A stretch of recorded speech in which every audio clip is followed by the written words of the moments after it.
شروع اللہ کا نام لے کر جو بڑا مہربان نہایت رحم والا ہے۔ بے شک انسان پر زمانے میں ایک ایسا وقت بھی آ چکا ہے کہ وہ کوئی قابل ذکر چیز نہ تھا۔ ہم نے انسان کو ملے جلے نطفے سے پیدا کیا تاکہ اسے آزمائیں، تو ہم نے اس کو سنتا دیکھتا بنایا، یقیناً ہم ہی نے اسے رستہ بھی دکھا دیا۔ اب خواہ شکر گزار ہو خواہ ناشکرا۔ بے شک ہم نے کافروں کے لیے زنجیریں اور طوق اور دہکتی آگ تیار کر رکھی ہے۔ جو نیکوکار ہیں وہ ایسی شراب پیئیں گے جس میں کافور کی آمیزش ہو۔ یہ ایک چشمہ ہے جس میں سے اللہ کے بندے پیئیں گے اور اس میں سے چھوٹی چھوٹی نہریں نکال لیں گے۔ یہ لوگ نظریں پوری کرتے ہیں اور اس دن سے جس کی سختی پھیل رہی ہوگی خوف رکھتے ہیں، اور باوجود کہ ان کو خود کھانے کی چاہت ہوتی ہے مگر فقیروں اور یتیموں اور قیدیوں کو کھلاتے ہیں، اور کہتے ہیں کہ ہم تم کو محض اللہ کی خوشنودی کے لیے کھلاتے ہیں، نہ تم سے بدلہ چاہتے ہیں اور نہ شکر گزاری۔ ہم کو اپنے پروردگار سے اس دن کا ڈر لگتا ہے جو چہروں کو بگاڑنے والا اور بڑی سختی والا ہوگا۔ چنانچہ اللہ ان کو اس دن کی سختی سے بچا لے گا اور تازگی اور خوشی عنایت فرمائے گا، اور ان کے صبر کے بدلے ان کو بہشت اور ریشمی لباس عطا کرے گا۔ اس میں وہ تختوں پر تکیے لگائے بیٹھے ہوں گے، وہاں نہ دھوپ کی حدت دیکھیں گے نہ سردی کی شدت۔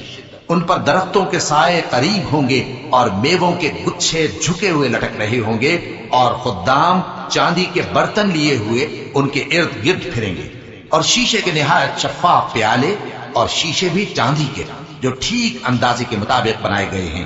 اور وہاں ان کو ایسی شراب بھی پلائی جائے گی جس میں ادرک کی آمیزش ہوگی۔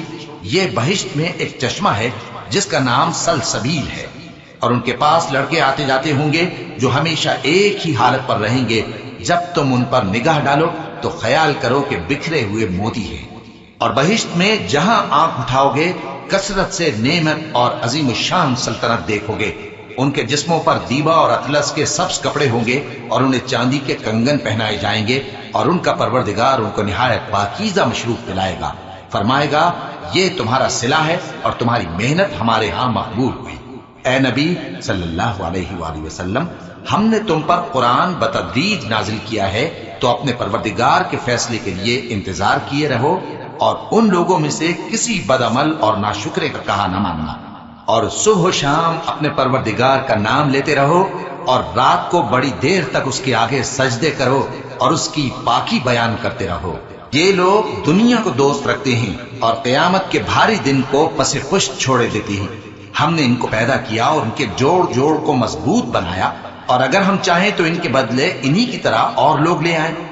یہ قرآن تو نصیحت ہے، جو چاہے اپنے پروردگار کی طرف پہنچنے کا راستہ اختیار کر لے، اور تم کچھ بھی نہیں چاہ سکتے مگر جو اللہ کو منظور ہو۔ بے شک اللہ جاننے والا ہے، حکمت والا ہے۔ وہ جس کو چاہتا ہے اپنی رحمت میں داخل کر لیتا ہے، اور ظالموں کے لیے اس نے دکھ دینے والا عذاب تیار کر رکھا ہے۔